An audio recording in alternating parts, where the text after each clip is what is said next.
شاہد ترین صاحب اور ڈاکٹر منظور صاحب، محترمہ بیرسٹر مسلمہ اور بھائی ان کے اور خدا حسین نتا اور باقی سارے کامریڈز اینڈ فرینڈس،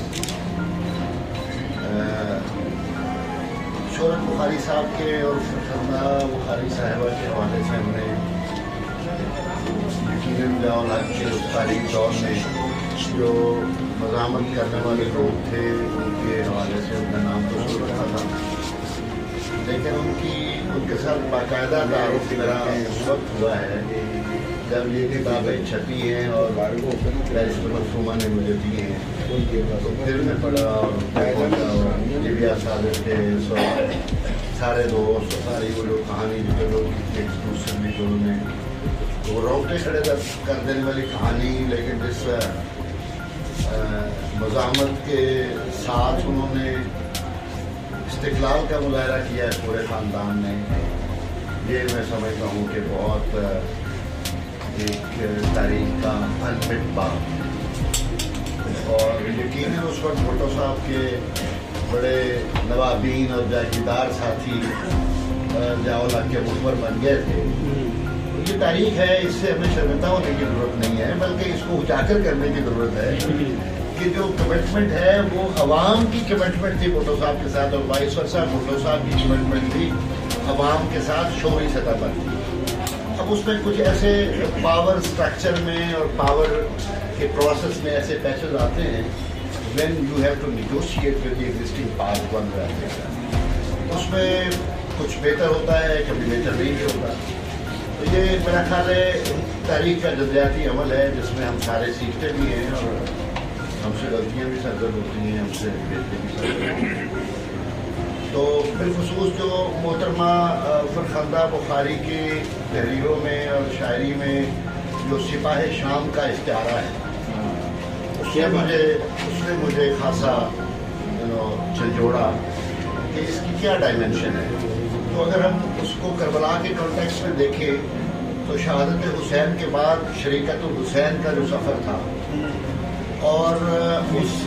روایت کو پھر زندہ رکھنے والی بی بی زینب تھی، اور جدید کے دربار میں کھڑے ہو کر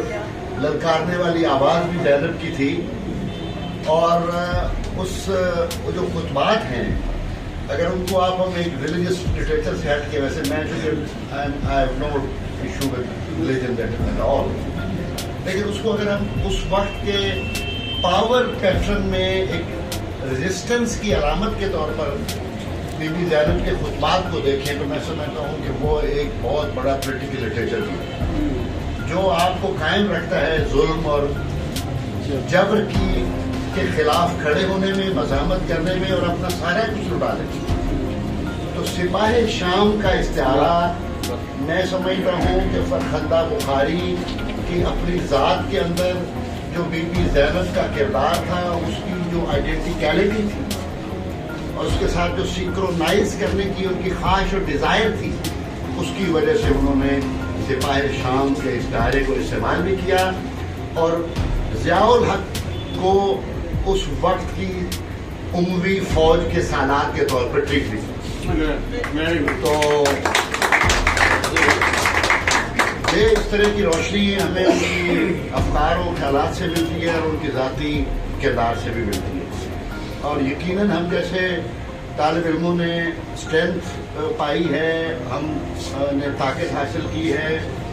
فکر کی سطح پر بھی ہمیں روشنی میسر آئی ہے، اور ایسے ہی کردار تھے اگر وہ اس عہد میں زندہ نہ ہوتے اور وہ اپنی جدوجہد اور مزاحمت سے شعور کے یہ چراغ نہ جلاتے تو ہم تک وہ روشنی نہ پہنچتی جس قدر جبر کی کیفیت تھی۔ اور ایک تاریخ کو بنانے والے صرف درباری تھے، لکھنے والے، جو پیریفرل ہسٹری تھی، جو تاریخ کا سچ تھا، اس کو آہستہ آہستہ مین اسٹریم پروسیس سے نکال کے رکھ دیا گیا، اور اس وقت پھر وائٹ پیپر چھپتے تھے۔ ہم نے 79 میں تھا، 17 میٹرک کا میں نے امتحان دیا جس وقت 1979 میں بھٹو صاحب کو ایکسیکیوٹ کیا گیا، تو میری شعوری سطح کوئی اتنی بلند نہیں تھی، لیکن ہمیں وہ جو ایک پرپیچول پروپیگیشن اگینسٹ بھٹو صاحب تھی، اور اور جو سارا میڈیا تھا اور سارے طبقات جو اکٹھے ہو کے اس روشنی کے خلاف جڑ گئے تھے، اس روشنی کو سنبھال کر بچا کر ہمارے تک پہنچانے میں ان لوگوں کا کردار ہے جنہوں نے سیاسی جدوجہد بھی کی اور فکر و شعور کی سطح پر بھی لفظ زندہ رکھے، اور وہ زندہ لفظوں کے ہم امین ہیں۔ میں اپنے آپ کو اپنے بڑوں کا